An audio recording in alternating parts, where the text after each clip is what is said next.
할렐루야. 예, 여기에 이르기까지 우리를 도우셨다라고 하는 에베네셀의 하나님을 찬양합니다. 66년 동안 효성중앙교회가 이 자리에 오기까지 동행하신 하나님의 은혜를 감사하며, 하나님 감사합니다. 다시 한번 박수 한번. 하나님 감사합니다. 하나님 영광 돌립니다. 자, 우리 교회 생일이 오늘이지만 성경에서 볼 수 있는 교회 생일은 어떤 시점으로 교회의 탄생을 봐야 될까? 베드로의 고백을 들으신 다음에 너무 칭찬하시면서, 야, 네 고백 위에 내가 교회를 세우리니 음부의 권세가 이기지 못하리라 선언하신 예수님의 선포를 교회의 시작점으로 봐야 될까? 아니면 우리가 부활하신 날, 안식 후 첫날인 오늘 주일을 부활절로 지키고 있으니 부활하신 날이 교회의 생일이 될까? 또는 성령이 강림하신 다음에 제자들이 풀죽어 있다가 예수님 살아나셨다 하고 하면서 부활의 증인으로 살아가기 시작한 그 시점이 또 교회의 탄생 시점으로 봐야 될까? 저는 오늘 본문 말씀 속에서 교회의 물리적 탄생, 교회라고 하는 어떤 눈에 보이는 형체의 탄생의 시점이 아니라 교회가 정말 교회구나, 이게 교회가 교회답게 되는 그 시점을 찾아보면서 오늘 이 본문 말씀에서 창립기념주일의 교회의 본질에 대해서 다시 한번 여러분과 말씀을 나누려고 합니다. 자, 오늘 이 성경 말씀의 이야기 전개 스타일로 보면, 성경 전체 이야기를 보면 굉장히 축약해서 짧게 전하잖아요. 성령 강림절 굉장히 큰 사건이죠. 근데 성령 강림절을 말하는 사도행전 2장 보면 몇 절로 되어 있을 것 같아요? 2장 1절에서 4절까지가 성령 강림 사건이에요. 불과 4구절밖에 할애가 안 되어 있습니다.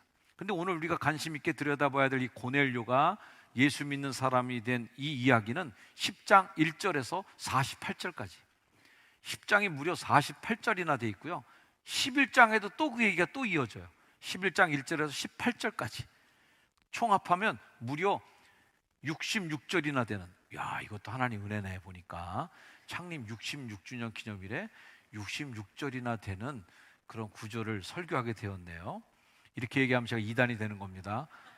아무런 연관 없습니다.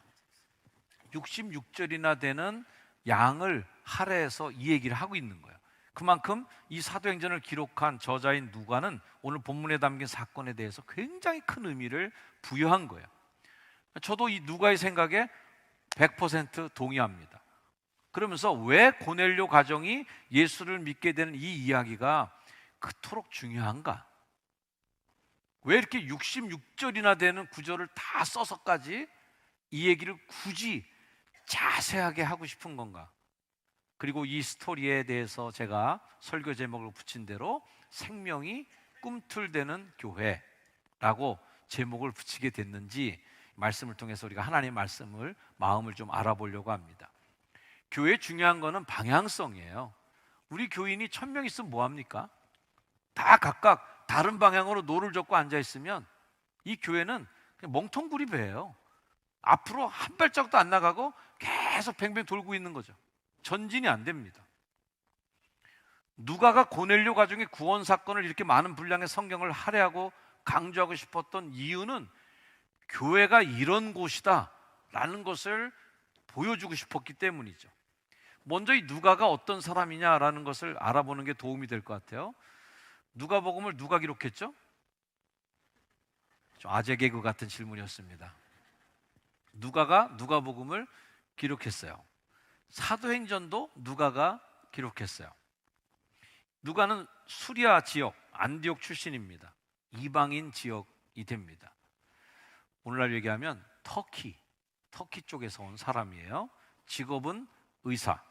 성경에 자주 등장하는 이름은 아닙니다. 성경에 3번밖에 이름이 등장하지 않는데, 이분이 어떤 분이냐라는 거에 대해서 그 짧은 3구절에서 미루어서 볼 수 있어요. 골로새서의 말씀에서 직업을 찾아봤어요.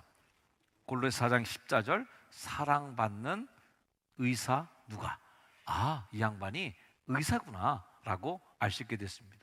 바울이 노년의 인생, 마지막 인생의 끄트머리를 지낼 때 의사 출신이었던 누가가 노년의 바울을 끝까지 지킨 것은 어쩌면 가장 합리적인 선택이었지 않았나 싶습니다.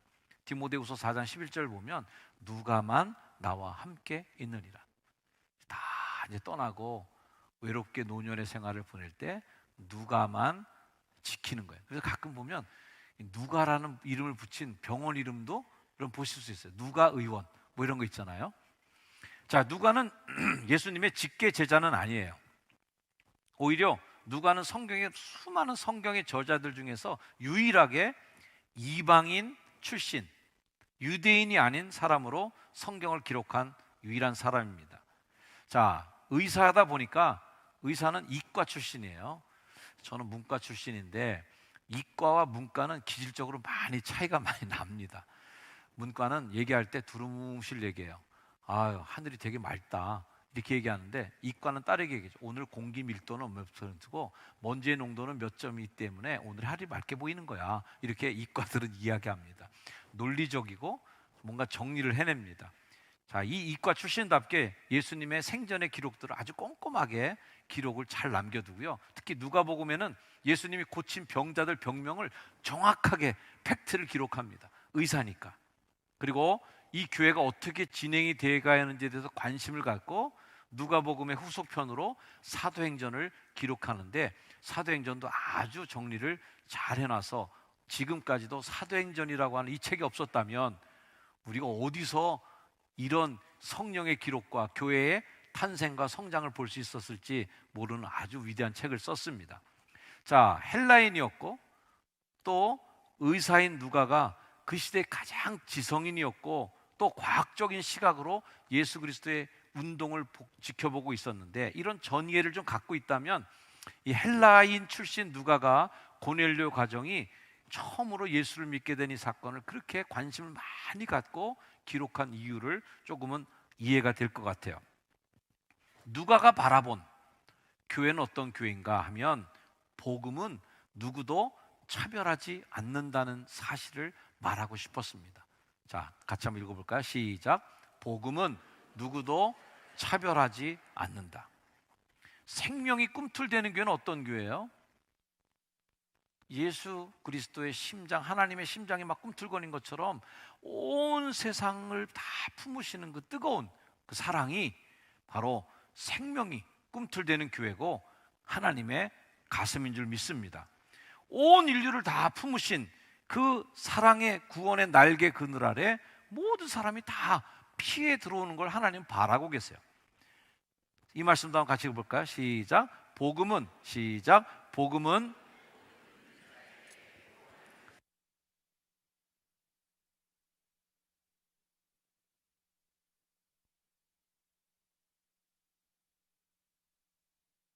엄마가 이제 아이를 갖게 되면 엄마의 몸에 엄청난 많은 변화들이 생기는 걸 잘 아실 겁니다.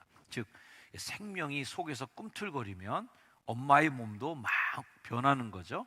아이를 갖게 되면서 산모는 체형의 변화, 호르몬의 변화, 혈압의 변화, 소화기의 변화 또는 이 분비계의 변화들이 다 생깁니다.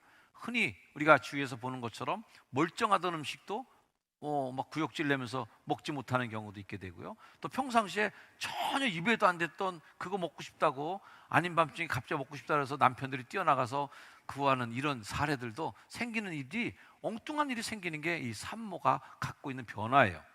36차 정도 되면요, 36주가 되면 엄마의 자궁이 몇 배나 늘을 것 같아요? 저 깜짝 놀랐어요. 저도 데이터를 보고 1000배가 늘어난답니다. 자궁이 1000배가 확장이 되고요. 아기를 낳음과 동시에 엄마의 몸에도 신비한 또 변화가 생겨서 젖이 나오잖아요. 이 젖이 나오는데 초유를 먹으면 아기한테 그렇게 좋대잖아요. 그래서 그 초유 안에 면역력 강화, 영양소 모든 거 다 담긴 초유. 그래서 초유를 꼭 먹이라고 그런답니다. 요즘엔 어른들도 초유를 먹는데 소의 초유를 이렇게 환으로 만든 그 약 엄청나게 비싸게들 사 먹는 거 아시죠? 한 생명을 낳기 위해서 엄마의 몸에 이렇게 많은 변화가 생기는 것은 생명을 잉태하기 위한 준비, 말 그대로 생명이 꿈틀대는 신비이죠. 그렇게 보면 교회는 생명체예요. 왜냐하면 우리는 생명을 낳는 곳이기 때문에 그렇습니다. 할렐루야. 교회가 생명을 못 낳으면, 교회가 영혼을 구원하는 일을 못하면 그 교회는 완전히 있어야 될 존재 가치가 없어요. 교회는 기관이 아니에요. 동사무소가 아닙니다. 그냥 몇 셀에 있어요.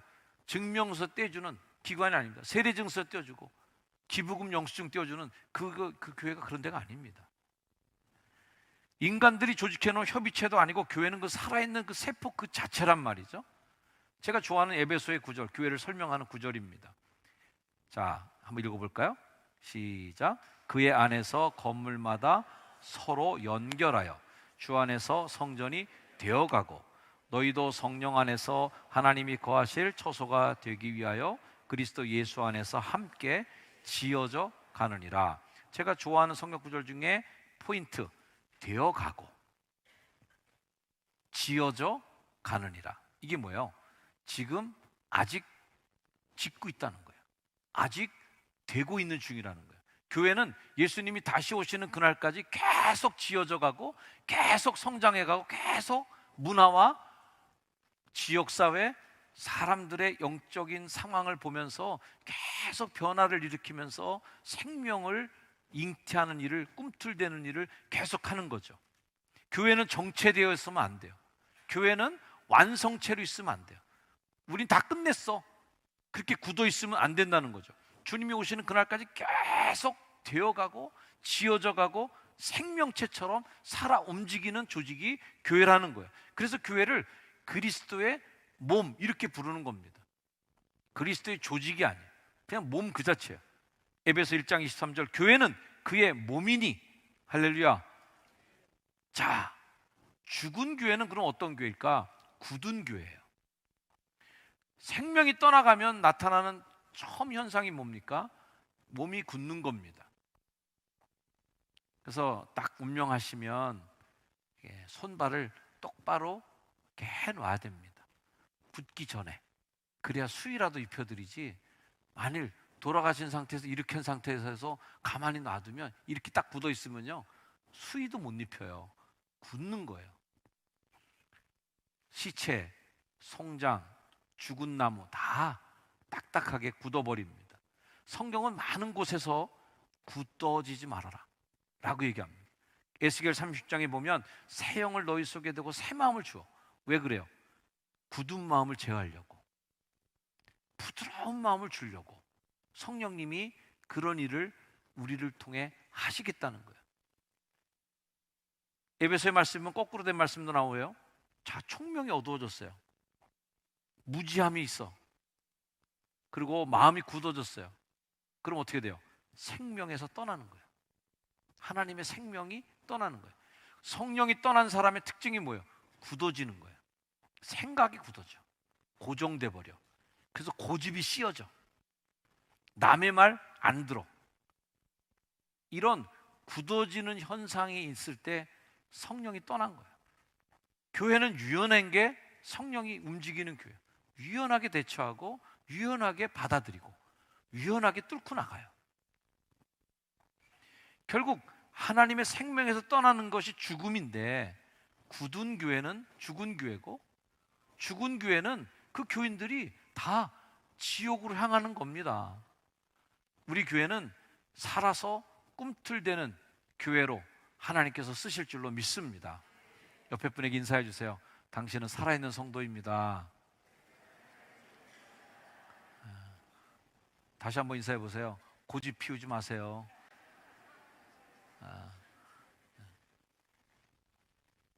예수님이 생명운동을 일으키기 시작했어요. 갈릴리에서 어부들과 같이 춤을 추기 시작하니까 갈릴리 어부들이 따라서 춤을 추기 시작합니다. 사마리아의 소외된 자들이 예수님을 따라 또 덩실덩실 춤을 춥니다. 예수님의 은혜 없이는 살아갈 수 없는 사람들이 예수님을 따라서 행진하며 춤을 춥니다. 그런 꼴을 못 보는 사람들이 있었으니 이미 굳어버린 종교인들이었어요. 그들은 생각이 벌써 굳어졌죠. 완고하죠. 무지하죠. 보는 눈이 총명함이 어두워졌죠. 그러니 예수님을 죽일 수밖에 없는 거예요. 사랑은 사라진 채 남 잡을 교리만 생각하고 있는 바리새인들. 그 바리새인들은 그래서 자기들이 생명을 잉태하는 사명을 잊어버린 채 점수표 들고 앉아서 체크만 하고 있죠. 쟤는 이거에서 안 됐네, X. 쟤는 이거에서 안 됐네, X. 이거 안 됐네, X. 너 지옥이야. 예수님이 니들이 먼저 지옥 간다. 남들이 천국 가는 것도 길 막고 서고 니들도 못 가고 같이 못 가게 만든다. 깊고 산과 바다를 헤매면서 영혼 하나 구해다가 배나 지옥 자식을 만드는 걸 니들이. 그렇게 꾸지람을 준 사람들이 그 사람들이었어요. 눈먼 자들이 다시 보게 되고 저는 자들이 막 일어나는 생명의 물결이 넘실대고 있는데, 그런 생명의 파도를 교회 권력이라고 하는 방파제로 막아버리고 예수님에게 누명을 씌워서 십자가에 못 박은 사람들이 율법을 매일 연구하고 있는 율법 교사들, 그리고 성전을 지키고 있었던 24시간 성전에서 살던 대제사장들이 꿈틀거리는 생명을 밟아 죽이려고 했어요. 오늘날 교회에도 그런 일들이 여전히 동일하게 일어나고 있습니다. 살아서 꿈틀거리는 교회는 교리에 그렇게 목숨 걸지 않습니다. 교리는 최소한의 교회 본질을 보호하는 껍질이지, 그것이 넓게 확장돼서 사람들 다 처단하고 칼로 치고 다 죽이러 다니는 살생부가 아닙니다. 우리가 갖고 있는 그 종교에 대한 열정들이 우리를 하나님께로 가까이 가는 생명을 낳는 힘이 되어야 되는데, 그 열정이 남 죽이는 힘으로 발휘하게 되면 그거 죽는 겁니다. 저는 효성중앙교회가 그렇고 그런 뻔한 교회가 되지 않기를 소망하며 목회합니다. 따라합시다. 뻔한 교회는 뻔하게 된다. 뻔한 교회는 뻔하게 되기 때문에 그래요. 사람들이 혀를 찢찢 차면서 아이고 내 그럴 줄 알았다, 거봐 그럴 줄 알았어. 교회도 다 사람들이 모인 거야. 뻔하지 뭐. 그렇게 뻔한 교회는 너무 재미없잖아요. 그런 뻔한 교회는 너무 실망스럽잖아요. 이런 말 듣고 싶진 않죠. 생명이 꿈틀대는 교회가 되기를 저는 소망하는데, 뻔한 교회는 어떤 교회예요? 그게 뭔가 문제가 생겼어. 아이고 그게 난리 났네. 아주 이제 풍지박살 나겠어. 근데 화합하고 있어. 그럼 뻔하지 않은 거죠. 왜 그런 거 봤더니 누군가 희생했다는 거예요. 그러면서 화합이 되는 거예요. 주변에서 여러분을 볼 때도 뻔한 성도 되지 않기를 바랍니다. 아유 저 집 요즘 장사 안 돼서 돈이 좀 없대. 아유 그럼 저 난리 났겠네. 두 부부가 행복하게 살아. 왜 그래 저 사람? 교회 다닌대. IMF 때에 그렇게 이혼이 많이 됐잖아요. 왜 그래요? 물질이 버티고 있었던 힘이 되면 안 되잖아요. 교인들도 마찬가지잖아요. 물질이 여러분 신앙을 견디게 만드는 힘이 되면 안 되잖아요. 그럼 너무 뻔하잖아요. 그럼 뻔한 교회가 되는 것은 뻔한 결과죠. 어떤 결과? 우리 뻔하게 되는 겁니다. 지옥 가는 겁니다. 생명이 꿈틀대는 교회는 사람들을 놀래켜 줍니다. 교회에서 저런 일이? 초대교회가 왜 사람들이 놀랬어요? 왜 그들을 무서워합니까? 힘이 세서 무서워했어요? 아니에요. 재산을 다 교회에다 드리고 서로 나눠 쓰는데 모자라는 게 없다는 거예요. 와, 그거 참 무섭네. 그 사람들 무섭네. 분명히 예수 그리스도의 부활을 증거하면 잡혀가는 줄 아는데 계속 전한다는 거예요. 저 사람들 왜 안 무서워하지? 뻔하질 않아. 왜? 그게 힘이에요. 뻔하지 않은 힘. 생명이 넘실대니 사람들이 부러워하게 되고, 그럴 때 구원받는 사람의 수가 날마다 더해지는 것입니다. 교회에서 성도들이 갈등하고 서로 반목할 때도 뻔한 결론을 맺지 마십시오. 아이고 저 최 집사하고 박 집사랑 붙었어 한번. 조만간 난리가 나겠구만. 어느 날 보니까 둘이 손잡고 다녀. 왜 그런 거 봤더니 서로 기도하고 잘못했다고 회개하고 서로 용서하고 화해했다는 거죠. 이래야 교회지. 아이고 큰일 났네. 그랬더니 정말 큰일 났어. 둘 다 교회 안 나온대. 뻔하게 된 거예요. 그런 뻔한 교회는 되지 말자. 제가 두려워하는 건 이겁니다. 우리 교회가 세상에 많고 많은 교회들 가운데 뭐 그저 그런 교회 또 하나 있는 거. 얼마나 교회들이 많은지. 그 교회들 중에 그저 그런 교회 하나 또 있는 거예요. 저희 고민은 이렇게 우리 교회가 많은 교회 중에 또 하나 그냥 더해진 교회로 전락하는 게 그게 두렵죠. 복음 팔아 장사하는 사업장이 될까봐 두렵습니다. 구원의 확신, 천국의 소망 없이 종교적인 사교 클럽이 돼서 사람들이 교회에서 찬양대 사교 클럽, 봉사자 사교 클럽, 속회 사교 모임, 교구 동창 모임 이런 식으로 전락해 나가는 거, 이거 정말 우리가 두려워해야 될 부분이죠. 입만 열면 은혜의 말은 쏟아지는데 삶의 실천은 없고 성도들 간의 사랑은 식어져 버린 그런 교회, 그런 교회가 되는 것이 두렵습니다.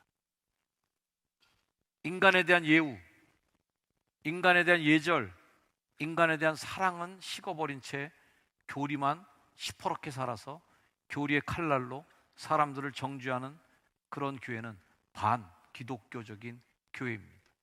그런 교회가 될까 두렵습니다.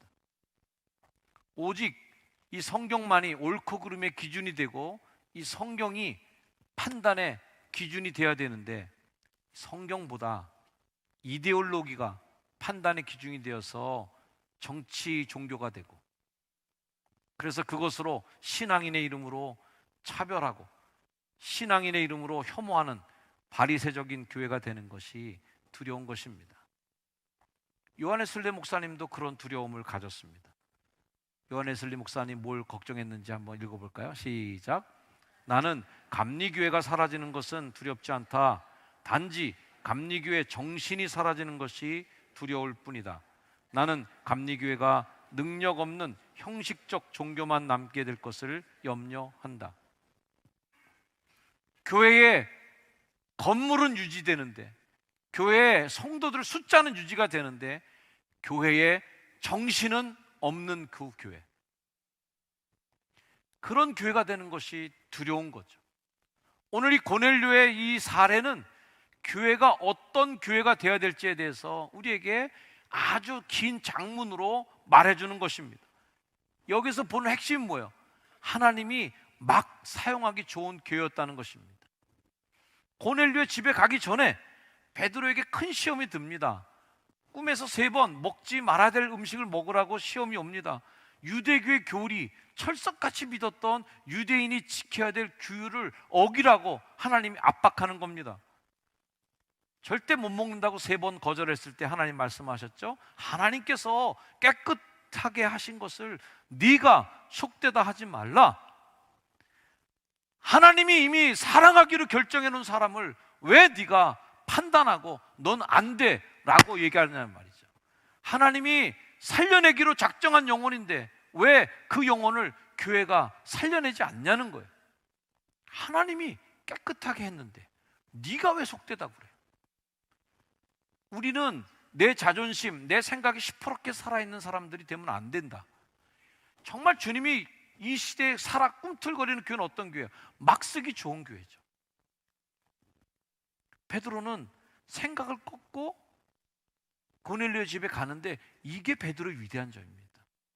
의지가 굳고 자기 고집을 관철하는 게 베드로의 위대한 게 아니에요. 그래서 이렇게 얘기합니다.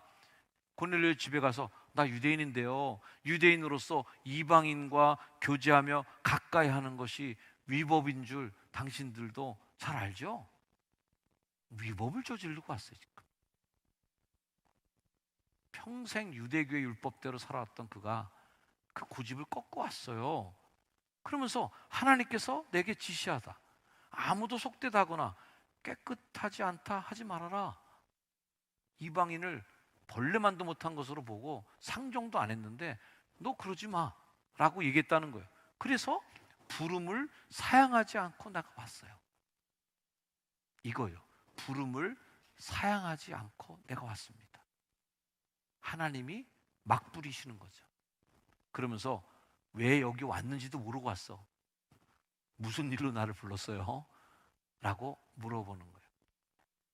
베드로의 순종이죠. 엄청난 순종입니다. 왜? 교회에 이미 지도자가 돼 있어요. 베드로는 벌써 교회에 대장 역할을 하고 있는 거예요. 최고 사령관 역할을 하고 있는 그 베드로가 위법을 저지르러 왔어. 지금 자칫하면 사도직도 날아갈 형편이에요.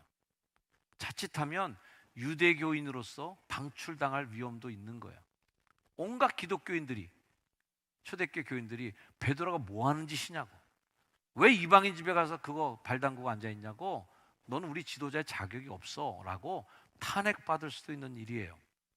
근데 뭔 일인지도 모르고 하나님이 막 부리시니까 고넬료의 집까지 간 거예요. 생명이 꿈틀대는 교회는 아슬아슬하게 선을 넘나듭니다. 안전한 교리의 벽 뒤에 숨어서 생명을 구하려는 도전을 꺼리끼는, 망설이는 잘못을 범하지 않습니다. 그게 꿈틀대는 교회입니다. 우리 효성중앙교회는 그동안 계속 꿈틀대 왔습니다. 아슬아슬한 일도 많이 했습니다. 왜냐하면 그 일이 하나님 우리에게 주신 부담이었기 때문에 그렇습니다. 그런 모험을 시도했던 교회 사도가 베드로였고, 이방인에게 할례를 받지 않아도 기독교인이 될 수 있다고 선포하고 이방인의 사도가 되어 복음의 블루오션을 개척해낸 사도 바울이 바로 아슬아슬한 사람이었고요. 견고한 교리의 벽, 그리고 전통의 벽, 교황이라고 하는 엄청난 교권의 벽 앞에 서서 물러서지 않고 성경이 진리다라고 외쳤던 루터가 아슬아슬하게 시대를 뚫고 교회를 꿈틀대게 만들었던 사람들이었습니다. 베드로는 이렇게 고백했습니다. 이 사람들이 우리와 같이 성령을 받았으니 능히 누가 능히 물로 세례 베품을, 그 말이요, 이거 못 말립니다 여러분 라고 선언합니다. 또 다른 말, 그런즉 하나님이 우리가 주 예수 그리스도를 믿을 때 주신 것과 같은 선물을, 성령을 그들에게도 주셨으니 내가 누구이기에 하나님을 능히 막겠느냐? 우리가 어떻게 하나님을 막겠습니까? 하나님이 다 구원시키자고 하겠다는데 그걸 막는 교회가 되면 이게 교회입니까? 그건 교회가 아닙니다. 그냥 사상적으로 자기들끼리 모여 만든 조직일 뿐입니다. 누가 감히 하나님을 막습니까? 하나님께서 온 인류를 구원하시기 위해 교회를 세우셨고 우리 교회에 그 사명을 맡겨주셨습니다. 너희는 가서 모든 민족 제자로 삼아 아버지와 아들과 성령의 이름으로 세례를 베풀고 내가 너에게 분부한 모든 것을 가르쳐 지키게 하라. 볼지어다 내가 세상 끝날까지 너희와 항상 함께 있으리라. 할렐루야. 모든 민족을 제자로 삼아야 돼. 이게 내 비전이야, 꿈이야. 베드로는 그 말에 자신의 고집을 꺾었고, 자신의 유대교 교리를 꺾었고, 자신이 평생 요지부동 지켜왔던 삶의 습관을 내려놓았습니다. 그럴 때 교회가 꿈틀대기 시작했다는 겁니다. 하나님이 막 사용하기 좋은 교회가 되기를 소망합니다. 하나님이 저를 좀 막 사용했으면 좋겠어요. 저도 꺼리 끼거나 이거 했다가는 좀 손해볼 것 같은데 이런 거 했다가 혹여나 좀 남들에게 혹여나 불이익당하지 않을까 하는 두려움이 있지만 하나님 막 쓰신다면야, 옆에 분에게도 한번 축복해 주세요. 하나님이 막 사용하기 좋은 사람 되세요. 네. 하나님이 좀 여러분들에게 뭐 좀 부탁 한번 하려면 그냥 하나님이 그냥 막 손을 베베 꼬시면서 그냥 아이고 이 집사한테 이거 얘기했다가는 저 삐지면 어떡하지? 아유 저 괜히 얘기했다 또 교회 안 나온다고 성질 부르면 또 어떡하나 저거 하여튼 이런 거 이게 아니란 말이죠. 집사님 이것 좀 하십시다. 권사님 이것 좀 해, 장로님 이것 좀 결정해. 그냥 막 쓰는 거죠. 우리 함께 읽어볼까요? 고넬료가, 시작. 고넬료가 회심하기 전 먼저 베드로가 회심해야 한다. 고넬료 회심 문제가 아니었어요. 베드로가 회심했어야 돼. 예수 안 믿는 사람 욕할 거 없습니다. 우리들이 회개했어야 돼. 우리들이 회심하면 뭔지도 모르고 간 집에서 성령의 역사가 일어나는 엄청난 역사가 있는 거예요. 그분의 손에 들려 그분의 의도대로 사용되는 그런 교회를 꿈꾸며 우리 교회는 계속 생명을 지니고 꿈틀대는 일을 멈추지 않을 것입니다. 여러분들도 같이 그렇게 생명이 없는 존재처럼 굳어져 가지 마시고 계속 꿈틀대며 이 시대를 향해서 우리 미래를 향해서 나아가는 교회가 되기를 축복합니다. 저를 따라해 주시기 바랍니다. 주님, 효성중앙교회가 생명이 꿈틀대는 교회 되게 하옵소서. 성도 되게 하옵소서. 할렐루야. 기도하겠습니다. 하나님, 우리 효성중앙교회가 66년 동안 억새벌판이 가득한 이 땅에 세워진 이래 지금까지도 복음의 열정을 포기하지 아니했고 끊임없이 꿈틀대며 시대를 고민했고 영혼 구원을 고민했고 교회 안에 들어와 있는 우리뿐만이 아니라 교회 바깥에 있는 이들을 생각하며 그들을 향한 관심을 놓치지 않고 여기까지 왔습니다. 감사합니다. 오늘날 수평이동 교인들만 늘어나고 있는 이 시대 속에 하나님 기도하옵기는 우리 교회는 고넬료를 구원하는 교회 되게 해 주시옵소서.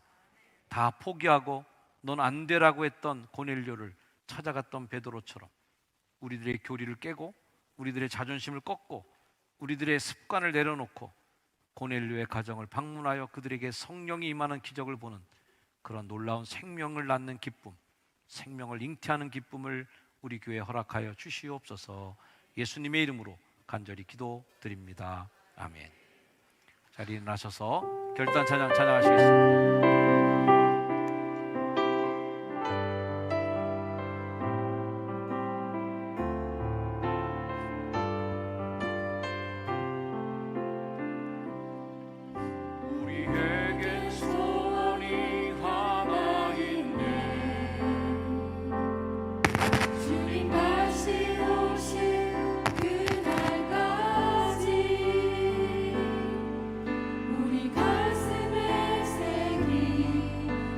십자가 사랑 나의 교회를 사랑케 하네. 주의 교회를 향한 우리 마음 희생과 포기와 가난과 고난을 하물며 죽음조차 우리 막을 수 없네. 우리 교회는 이 땅에 희망이 되길 원합니다. 아멘. 교회를 교회 되게 예배를 예배 되게 우릴 사용하소서. 진정한 부흥의 날 오늘 임하도록 우리를 사용하소서. 우릴 사용하소서. 성령 안에 예배하리라. 자유의 마음으로 사랑으로 사역하리라. 교회는 생명이니 교회는 생명이니 교회를 교회 되게 예배를 예배 되게 우릴 사용하소서. 진정한 부흥의 날 오늘 임하도록 우릴 교회를 교회 되게 우리 두 손 높이 들고 찬양합니다. 교회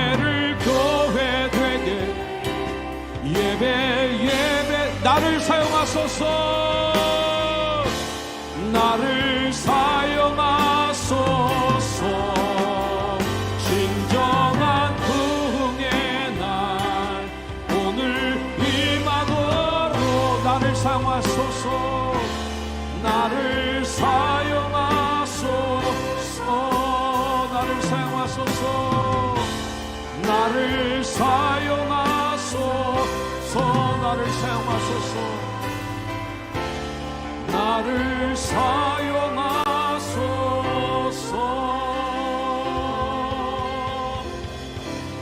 우리 함께 기도할 때 하나님, 우리 효성주가 66년을 축복하며 우리 함께 기도하는 시간을 갖겠습니다. 하나님, 우리 교회는 굳어지는 교회 되지 않게 하여 주시고, 화석 같은 박물관 교회 되지 않게 하여 주시고, 생명이 꿈틀대는 교회가 되어서 생명을 낳고 생명을 잉태하고 생명을 찾아 떠나는 하나님의 교회 되게 하여 주시옵소서.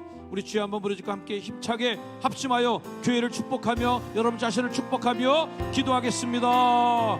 주여, 하나님, 우리 교회가 이런 교회 되게 하여 주시옵소서. 생명을 낳는데 주저함이 없는 교회 되게 하여 주시고, 생명을 잉태하는 일에 마음먹거리는 교회 되지 않게 하여 주시고, 오직 이 세상에 하나님이 구원하고자 원하시는 하나님 그 생명을 향하여 보낼 일을 향하여 나가는 교회 되게 하여 주옵소서. 율법이 우리를 가로막지 않게 하여 주시옵소서. 이방인이라고 하는 차별이 하나님 복음을 가로막지 않게 하여 주시옵소서. 하나님, 오직 주님의 사랑을 가지고 가정을 찾아갔던 베드로의 심정을 가지고 하나님 한 영혼 한 영혼을 향하여 찾아가는 하나님의 복된 교회 사명 감당케 하여 주시옵소서. 아멘.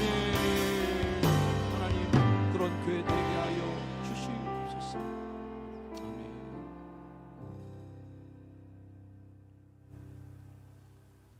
우리 교회를 여기까지 인도하신 하나님 감사합니다. 생명 낳는 교회, 생명에 관심을 갖는 교회, 생명을 찾아 떠나는 교회, 굳어진 박물관처럼 그저 옛날의 추억에 잠겨지는 교회 되지 않게 하여 주시고, 미래가 우리에게 열려져 있음을 믿고 힘차게 선교의 미지의 땅으로 아슬아슬하게 그 선을 넘어서 전도의 꿈을 가지고 온 인류 구원의 꿈을 품고 나가는 효성중앙교회 되게 하여 주시옵소서. 그런 꿈과 비전을 가지고 창립 66주년을 맞아 함께 예배하며 하나님의 전에서 예배한 주의 성도들 머리 위에 예수 그리스도의 은혜와 하나님의 사랑과 동행하시고 앞서가시는 성령님의 은총이 이제 이후로 영원까지 우리와 항상 함께 하여 주시기를 간절히 축원하옵나이다. 아멘.